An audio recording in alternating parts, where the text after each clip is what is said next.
خلق اللاعب المغربي حكيم زياش الاستثناء في كأس العالم لقطر 2022 بتحطيم أرقامًا قياسية، بعدما قاد أسود الأطلس للفوز على كندا ب2-1 والتأهل لثمن نهائي المونديال قطر 2022.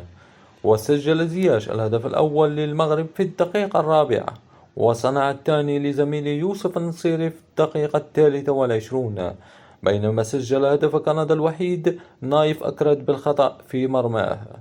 في هذا السياق أصبح حكيم زياش صاحب أسرع هدف للمنتخبات العربية في تاريخ المونديال في 3 دقائق و30 ثانية، كما سجل أيضا الهدف الأبعد للمنتخبات العربية من حيث المسافة ب30.6 متر، وذلك منذ نسخة عام 1966.